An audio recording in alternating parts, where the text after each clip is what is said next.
আসসালামু আলাইকুম। কেমন আছেন আপনারা সকলে? আশা করছি সকলে ভালো আছেন। আজকে বানিয়েছি ডিমের হালুয়া। তো ডিমের হালুয়া বানাতে আমি কী ব্যবহার করেছি সেগুলো আপনাদের সাথে প্রথমে দেখিয়ে নিব। আমি ব্যবহার করেছি 4টে ডিম, আমার স্বাদ মতো চিনি নিয়েছি, দুধ নিয়েছি, কাজু বাদাম, কিশমিশ, এলাচ, দারচিনি, তেজপাতা নিয়েছি, ঘি। তো আমরা প্রথমে ডিমটাকে ভালো করে ফাটিয়ে নিব। আপনারা চাইলে ডিম আর চিনিটা ভালো করে প্রথমে ফাটিয়ে নিতে পারেন, কিন্তু আমি একসাথে সবগুলো দিয়ে ফাটিয়ে নিয়েছি। আমি ডিম, চিনি দিয়ে আর নিয়েছি দুধ। দুধটা কিন্তু অল্প দিলেও চলবে, আমরা পরিমাণ অনুযায়ী দুধটা নিয়েছি 4টা ডিমের সাথে। আপনারাও নিজেদের পরিমাণ অনুযায়ী দিবেন, বেশি কম আবার দিয়ে দিন না। আর একসাথে আমি এলাচ, দারচিনি সবগুলো দিয়ে দিয়েছি, আর জাফরান। এটা হচ্ছে কালারটা অনেক সুন্দর আসবে।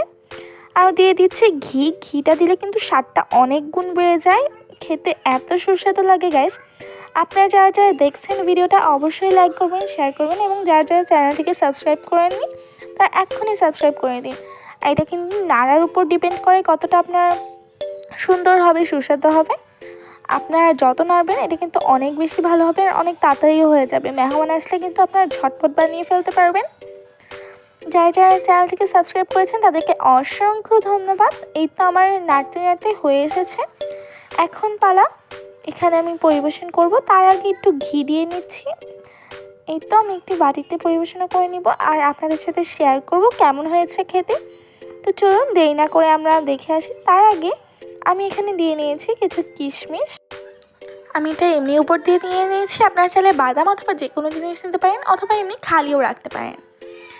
আর এই তো আমি এখন আপনাদেরকে টেস্ট করে দেখাবো কেমন হয়েছে। দেখতে যেমন সুন্দর হয়েছে, খেতেও কিন্তু অসাধারণ মজা হয়েছে।